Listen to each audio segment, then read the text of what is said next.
जी बिस्मिल्लाहिर्रहमानिर्रहीम।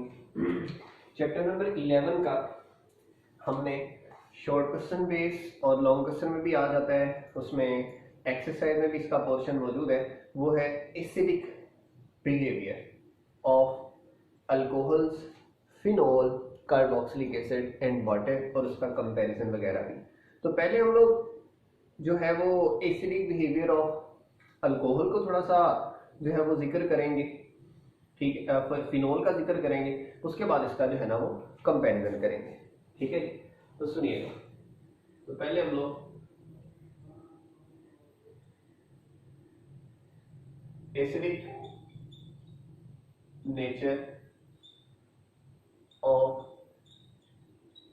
फिनोल, उसके बाद हम लोग फिनोल से हम लोग यू टर्न लेके थोड़ा सा टर्न लेके अल्कोहल को भी एक्सप्लेन करेंगे और कार्बोक्सिलिक एसिड और वाटर को भी लेकर साथ साथ चलेंगे। ये तीन चीजें हमारे टॉपिक का हिस्सा होंगी। अब चैप्टर नंबर 11 में ये वाला बहुत ज्यादा इंपॉर्टेंस का हामिल पॉइंट है कि ये फिनोल जो है ये एसिडिक क्यों है। फिनोल है ये एसिडिक क्यों है, ठीक है। तो हम लोग कहते हैं फिनोल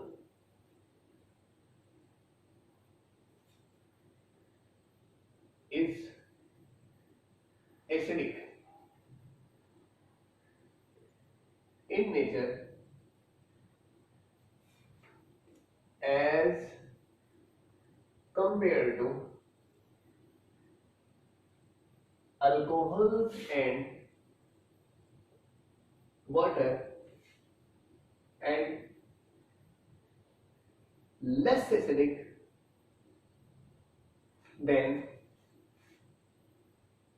कार्बोक्सिलिक एसिड। अब कार्बोक्सिलिक एसिड तो खैर फिर प्योर वाले एसिड है ना, कार्बोक्सिलिक एसिड तो प्योर वाले एसिड है, वो तो यकीनी तौर पे एसिड है, तो एसिड तो डेफिनेटली एसिड ही होगा ना, उसकी स्ट्रेंथ ज्यादा है, इसलिए तो जो फिनोल है उसकी वाटर और अल्कोहल से कम ज्यादा कार्बोक्सिलिक एसिड से कम होती है। इसका मतलब है कि यहां पर ट्रेंड कुछ यूं चलता है कि सबसे ज्यादा कार्बोक्सिलिक एसिड, उसके बाद फिनॉल्स है, उसके बाद वाटर है, और उसके बाद क्या है, अल्कोहल है। इस ट्रेंड के अकॉर्डिंग एसिडिक स्ट्रेंथ ऑब्जर्व की जाती है। इस ट्रेंड के मुताबिक एसिडिक स्ट्रेंथ ऑब्जर्व की जाती है। अब एसिडिक स्ट्रेंथ इसकी हमने यूं देखी, यहां से हम लोग थोड़ा सा अंदाजा लगा सकते हैं, क्योंकि के एसिडिक स्ट्रेंथ के डायरेक्टली प्रोपोर्शनल होता है, तो यहां पे हम लोग कहते हैं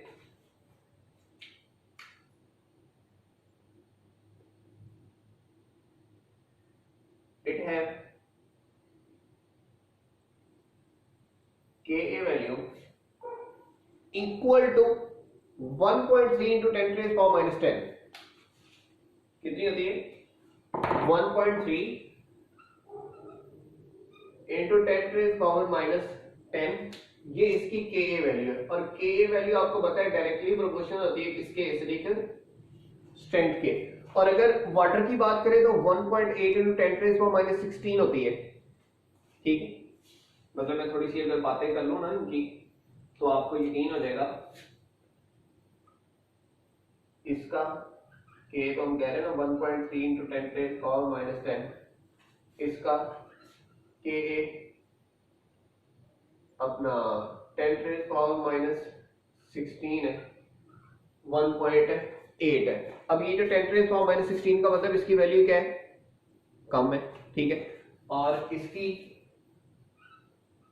10 टू द पावर माइनस 16 से माइनस 18 के दरमियान है, इसकी और कम है, इसकी और कम है। और यहां पे देखें 1.75 into 10 to the power minus 5। अब खुद ही आपको पता चल जाना चाहिए कि के की वैल्यू डायरेक्टली प्रोपोर्शनल है एसिडिक स्ट्रेंथ के।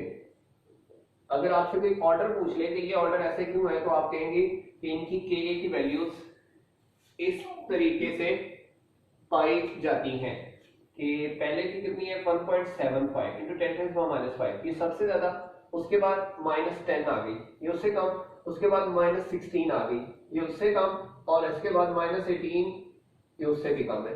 तो जिसकी Ka की वैल्यू, Ka कहते हैं एसिड डिसोसिएशन कांस्टेंट, Ka किसे कहते हैं एसिड डिसोसिएशन कांस्टेंट। वो जो एसिड डिसोसिएशन कांस्टेंट है वो कम होगा तो एसिड कम डिसोसिएट होगा, एसिड कम डिसोसिएट होगा तो उसकी आयनाइजेशन कम होगी, आयनाइजेशन कम होगी तो H+ कम प्रोड्यूस करेगा, H+ कम प्रोड्यूस करेगा तो एसिडिक स्ट्रेंथ भी कम होगी, तो इसलिए सबसे ज्यादा एसिडिक ये और सबसे कम एसिडिक ये हो गया। अच्छा, it's aqueous solution have pH,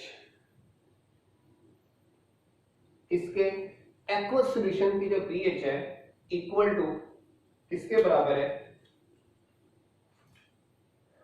5 to 6,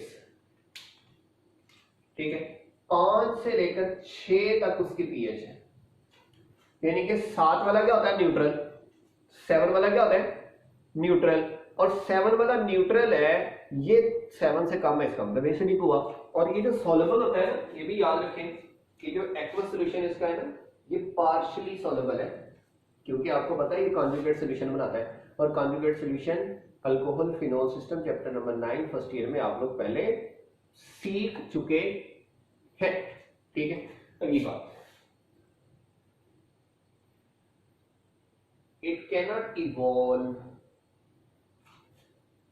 carbon dioxide, ये कार्बन डाइऑक्साइड इवॉल्व नहीं करवा सकता from carbonates and bicarbonates due to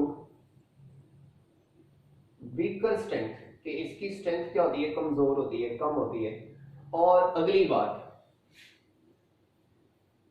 it is too week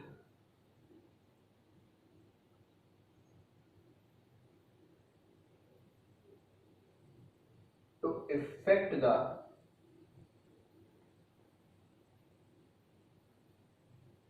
litmus paper, ये लिटमस पेपर के ऊपर इफेक्ट नहीं करता, और करता है तो बहुत ज्यादा कम इफेक्ट करता है। मसलन देखो, पहली बात हमने कह दी कार्बन डाइऑक्साइड नहीं निकाल सकता, और दूसरी बात है वीक। अब ये असल में इसे करना क्या चाहिए था, आपको पता है कि ब्लू को क्या कर देता है रेड कर देता है, एसिडिक क्या होता है ब्लू को क्या कर देता है रेड कर देता है, लेकिन इसमें इतनी काबिलियत नहीं है, ये ब्लू को रेड नहीं कर पाता, कर पाता है तो बहुत स्लाइट सा टच देता है, उससे ज्यादा नहीं। इसका मतलब है कि ये फिनोल एसिडिक तो है लेकिन इतनी खास एसिडिक नहीं है, जिसकी हमने पीएच भी बता दी 5 से 6 तक है, और कार्बोक्सिलिक एसिड की 4 पॉइंट समथिंग होती है और 5 होती है, लेकिन ये वाला जो है वो लिटमस पेपर को भी इफेक्ट नहीं कर पा रहा, लेकिन ये वाटर और अल्कोहल से ज्यादा एसिडिक है। अब हम रीजन तलाश करना चाह रहे हैं, ठीक है, तो इसकी रीजन के मुताबिक कि भाई ये इतना ज्यादा एसिडिक क्यों, और आखिरी एक और बात,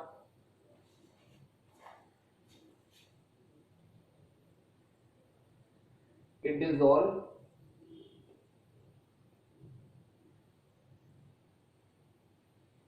alkalis in them by forming salt। ये अल्कलीज होती है ना NaH वगैरह, उसको अपने अंदर डिसॉल्व कर लेता है। मसलन अगर मैं बात करूं साल्ट कौन सा बनता है, ये फिनोल है, ये Na+-, तो ये जो साल्ट बनता है आपको पता है ये वाला तो पार्शियली सॉल्युबल है, ठीक है, फिनोल वाला ये जो एक्वस सॉल्यूशन बनाता है ये मैंने बताया था, ये वाला पार्शियली सॉल्युबल है, लेकिन ये जो साल्ट है ये कंप्लीटली सॉल्युबल है। तो एंटी टेस्ट में ये एमसीक्यू आता रहता है कि partially soluble phenol become completely soluble by by heating, by decreasing temperature, by adding acid, by adding alkalies, तो बाय एडिंग अल्कलीज। ठीक है, उसके रिएक्शन में हमने एक्सप्लेन किया हुआ है। अच्छा, अब ये तो हो गया इसका चक्कर। अब हम पढ़ रहे हैं कि ये एसिडिक क्यों है, रीजन क्या है। तो लास्ट टाइम भी मैंने जिक्र किया था कि अगर रिएक्टेंट के नेचर से हमें समझ ना आ रही हो तो प्रोडक्ट की नेचर हमें डिसाइड करती है। जैसे रिएक्शन ऑफ अल्कोहल में हमने डिसाइड ये किया था कि जिसकी प्रोडक्ट स्टेबल होगी उसका रिएक्टेंट रिएक्टिव होगा। ऐसे ये भी हमें ये सिखाता है कि जिसकी प्रोडक्ट स्टेबल होगी उसका रिएक्टेंट एसिडिक होगा, मोर एसिडिक होगा, क्योंकि स्टेबल प्रोडक्ट बनाने के लिए उसे H+ देना पड़ता है, तो वो देगा, उसे कोई टेंशन वाली बात है नहीं है। अभी देखिएगा, its acidity is due to the formation of phenoxide ion.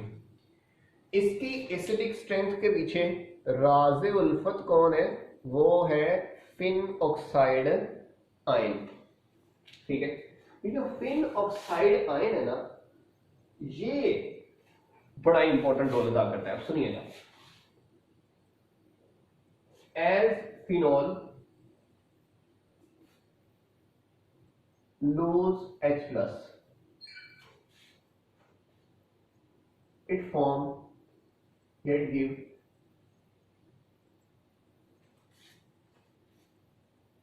fin oxide ion and negative charge on oxygen of that ion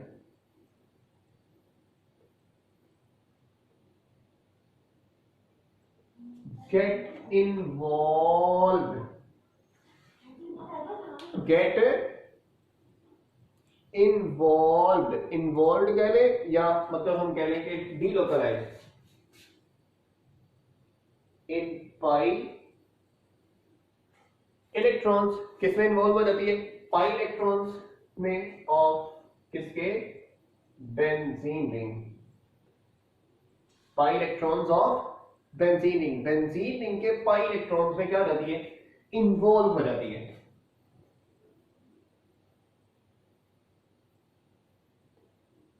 and delocalized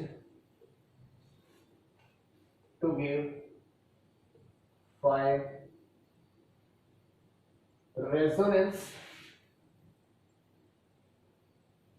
structures, hence get more stable। इस वजह से क्या हो जाता है, स्टेबल हो जाता है। तो हम कहते हैं as stable will be the product, more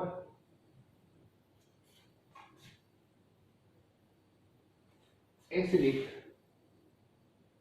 will be the acid। ठीक है, जितना वो H+ देकर स्टेबल प्रोडक्ट बनाता है, जितना वो H+ देकर स्टेबल प्रोडक्ट बनाता है, उतना ही वो ज्यादा एसिडिक कहलाएगा। ठीक है, तो हमने ये कह दिया जितनी प्रोडक्ट स्टेबल है उतना रिएक्टेंट या वो जो एसिड है वो क्या होगा, एसिडिक होगा। अब उसकी वजह सुने, वजह हमने क्या बताई कि जो इसके ऊपर नेगेटिव चार्ज है वो पाई इलेक्ट्रॉन्स के साथ क्या हो जाता है, डीलोकलाइज। जब डीलोकलाइज हो गया तो वो क्या हो गया, स्टेबल हो गया। और डीलोकलाइज होकर कितने स्ट्रक्चर बनाता है, अप्रोक्सीमेटली 5 रेजोनेंस कंट्रीब्यूटिंग स्ट्रक्चर बनाता है। अब वो हमने समझने कि ये रेजोनेंस स्ट्रक्चर फिनोमेना कैसे शो करता है। देखिएगा,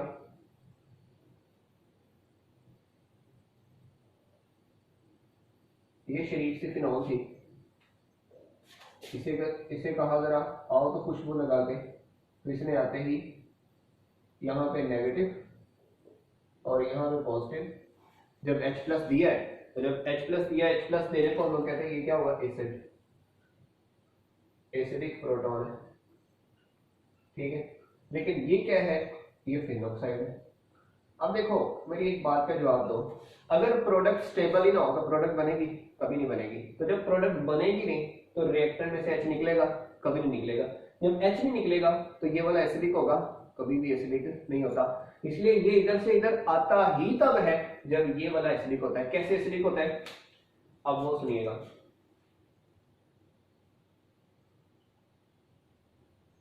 रेजोनेंस देखिएगा, क्योंकि आपको पता है जितनी ज्यादा रेजोनेंस होनी है उतनी ज्यादा क्या होनी है, स्टेबिलिटी होनी है। और वो फिनोमेना समझना है हमने, अगर हमारे पल्ले पड़ जाए तो हमें कई चीजें जो है ना वो समझ आ सकती हैं।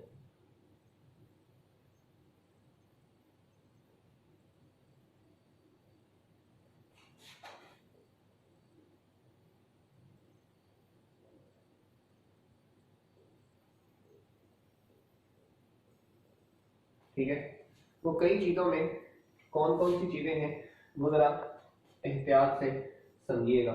लेट, ये हमारे पास फिनॉक्साइड आयन है, यहाँ पे देखिए इसके ऊपर नेगेटिव चार्ज है। अब होता क्या है, ये नेगेटिव चार्ज इन्वॉल्व हो जाता है ये बेंजीन रिंग के पाई इलेक्ट्रॉन के साथ, और पाई इलेक्ट्रॉन आगे चले जाते हैं। इसका मतलब ये हुआ कि यहाँ पे बन जाता है डबल बॉन्ड, ठीक है, क्योंकि इसका नेगेटिव इधर बॉन्ड बना देता है और ये नेगेटिव आ जाता है इधर, बाकी बॉन्ड वैसे के वैसे ही। अब ये नेगेटिव जब एक तरफ से शिफ्ट हुआ है, ये आगे से आगे तब तक शिफ्ट होगा जब तक कि पहली स्टेट में ना आ जाए। ये नेगेटिव इधर आया और ये बॉन्ड शिफ्ट हो जाएगा किधर, इसके कॉर्नर में, ठीक है। तो यहाँ पे वैसे ही डबल बॉन्ड ऑक्सीजन, इधर बॉन्ड आया, नेगेटिव चार्ज इधर आ गया, ठीक है, क्योंकि इधर बॉन्ड आ गया ना और ये वाला टूट के इधर चला गया। अब अगली बात, यहाँ से शिफ्ट हुआ इधर, ये इस कॉर्नर पे, ठीक है, और ये आया, ये आया इधर नेगेटिव, और यहाँ पे ये हो गया। फिर ये नेगेटिव यहाँ नहीं रुकेगा, ये नेगेटिव आगे शिफ्ट हो जाएगा और ये ऑक्सीजन के ऊपर, ठीक है। तो यहाँ पे ऑक्सीजन पे नेगेटिव, इधर इधर और इधर, यहाँ पे ये बनेगी दोबारा वही स्टेट। अब देखो नेगेटिव चार्ज यहाँ पे तो रहता नहीं है, अगर यहाँ पे रहता तो ये फौरन H प्लस से मिल जाता, जब H प्लस से मिल जाता दोबारा ये बना लेता। लेकिन जैसे इसके ऊपर नेगेटिव आता है, ये नेगेटिव इधर नहीं रहता, नेगेटिव इधर चला जाता है, फिर नेगेटिव इधर चला जाता है, फिर नेगेटिव इधर से इधर चला जाता है, और घूम आगे बड़ी देर बाद इसे दोबारा मिलता है। तो इसका मतलब है जब इसके ऊपर नेगेटिव आता है, नेगेटिव गायब हो गया, जब नेगेटिव गायब हो गया तो H प्लस के साथ उसका कोई लेना देना नहीं रहा। जब H प्लस के साथ उसका कोई लेना देना नहीं रहा तो यहाँ से पता चला कि ये वाला तो फुल टाइम क्या हो गया, स्टेबल हो गया, ठीक है। स्टेबल हो गया तभी तो ये बन रहा है। तो इसलिए जब बन रहा है तो इसलिए रिएक्टेंट से जब H प्लस निकल जाता है तो उसे कोई टेंशन नहीं होती, उल्टा वो स्टेबल हो जाता है। तो इस वजह से हम कहते हैं ये फिनोल एसिडिक नेचर शो करती है, फिनोल एसिडिक नेचर शो करती है, ठीक हो गया। तो that was the acidic behaviour of phenol, इसे हम फिनोल का एसिडिक बिहेवियर कहते हैं। अब ये तो रिलेशन था सिर्फ फिनोल का, ठीक है। अब मैं थोड़ी सी बातें जो है ना वो एंड पे करना चाहता हूं ताकि आप लोगों को चीजें जो है ना वो क्लियर हो जाए, चीजें जो है ना वो क्या हो जाए, क्लियर हो जाए। अब देखिएगा जरा, मैं सिर्फ फिनोल की बात तो नहीं ना करूंगा, मैंने वाटर की बात भी करनी है और मैंने अल्कोहल की बात भी करनी है। अब वाटर और अल्कोहल का फिनोल के कंपैरिजन में बेशक एसिडिक बिहेवियर कम है, लेकिन उसमें कुछ ना कुछ तो वजाहत तलब बात हमने करनी है। अब जरा सुनिएगा और उसमें समझिएगा कि हम लोग क्या कहना चाह रहे हैं। देखें, दो को कंपेयर कर लेते हैं ताकि हम लोग थोड़ी सी इसको डिस्कशन को मजीद आगे बढ़ा सकें। कार्बोक्सिलिक एसिड है ना, ये OH है, और फिनोल है, ये OH है। इसकी रीजन और है, ठीक है, सबकी रीजन और है, इसलिए मैं सबकी रीजन जो है ना वो डिस्कस करने लगा हूं ताकि आप लोगों को क्लियर हो जाए कि ये सवाल असल में आते कैसे। देखिएगा, ये वाला ऑक्सीजन नेगेटिव चार्ज है, इस वजह से इसके ऊपर पार्शियल पॉजिटिव आता है। ये पार्शियल पॉजिटिव इससे इलेक्ट्रॉन खींचेगा तो जो ऑक्सीजन है वो सारा गुस्सा इसके ऊपर उतारेगा, ठीक है। तो ओवरऑल हम कहते हैं ये वाला बहुत अच्छा इलेक्ट्रॉन विड्रॉइंग ग्रुप है। ये वाला बहुत अच्छा इलेक्ट्रॉन विड्रॉइंग ग्रुप है। जो इलेक्ट्रॉन विड्रॉ करता है वो पोलैरिटी को बढ़ाता है, वो पोलैरिटी को बढ़ाता है, ठीक है। क्यों? ऑक्सीजन की वजह से, ठीक है। लेकिन यहां पे कार्बन है, यहां पे क्या है? कार्बन। ये वाला हम कहते हैं, ये वाला ग्रुप कार्बोनाइल ग्रुप, ये इलेक्ट्रॉन विथड्रॉइंग ग्रुप है जो कि पोलैरिटी को इंक्रीज कर रहा है। इस वजह से इसकी एसिडिटी भी क्या हो रही है? इंक्रीज हो रही है, ठीक है। लेकिन ये वाला not electron withdrawing group, EWG electron withdrawing group. जब इलेक्ट्रॉन विथड्रॉइंग ग्रुप नहीं है तो इसलिए हम कहते हैं ये लेस पोलर। तो जो लेस पोलर होता है वो लेस एसिडिक भी होता है। इस वजह से अगर यूं कह लेना कि why carboxylic acid is more acidic as compare to phenol, तो आपने वो ये वाली बात नहीं करनी, ठीक है। यहां पे ये नहीं आती। यहां पे आपने क्या कहना है कि जो कार्बोक्सिलिक एसिड है उसमें जो कार्बोनाइल ग्रुप है, इलेक्ट्रॉन विथड्रॉइंग ग्रुप है, वो जब इलेक्ट्रॉन इससे खींचता है तो वो OH की पोलैरिटी को और बढ़ा देता है। जब OH की पोलैरिटी और बढ़ जाती है तो इसके ऊपर बहुत ज्यादा पॉजिटिव चार्ज आने की वजह से ये एसिडिक हो जाता है, क्योंकि पोलैरिटी डायरेक्टली प्रोपोर्शनल किसकी होती है? एसिडिटी के। लेकिन फिनोल में ये कार्बन है, कार्बन ऑक्सीजन से तो लेस इलेक्ट्रोनेगेटिव है, इसलिए इलेक्ट्रॉन विथड्रॉइंग नहीं है, ठीक है। तो इस वजह से ये पोलैरिटी को बढ़ाती नहीं है। इस वजह से ये OH जो है वो कम पोलर है, ये वाला ज्यादा पोलर है। तो ज्यादा पोलर ज्यादा एसिडिक होता है, एक बात होगी। दूसरी बात, अगर मैं कहूं कि मुझे ये बताओ कि फिनोल और वाटर में क्या लेना देना है। अब फिनोल और वाटर में आप कहेंगे कि जो है ना अपना फिनोल, उससे बनता है फिन ऑक्साइड, और वाटर है उससे बनता है हाइड्रोक्साइड, ठीक है। अब सीधी सादी बात है, ये जो फिन ऑक्साइड है ये स्टेबल है और ये वाला अनस्टेबल है। तो मुझे बताओ अनस्टेबल चीज कभी को बनती है? H देने के बाद, ठीक है, H देने के बाद अगर वो फिन ऑक्साइड में कन्वर्ट हो रहा है तो मतलब है कि वो स्टेबल प्रोडक्ट बना रहा है। तो क्या बना रहा है? स्टेबल प्रोडक्ट बना रहा है। तो जब ये स्टेबल बनाएगा तो जाहिर बात है ये वाला मोर एसिडिक हो जाएगा एज कंपेयर टू किसके? वाटर के। वाटर अगर स्टेबल ही नहीं है, अनस्टेबल है, तो ये H+ देगा ही क्यों? इसका मतलब ये इससे क्या होता है, ठीक है। और आखिरी बात मैं डिस्कस करने लगा हूं वो ये है कि वाटर और अल्कोहल सबसे एंड पे क्यों है। अब सुनिएगा, ये जो अल्काइल ग्रुप अल्कोहल के साथ लगा हुआ है ये होता है इलेक्ट्रॉन डोनेटिंग ग्रुप।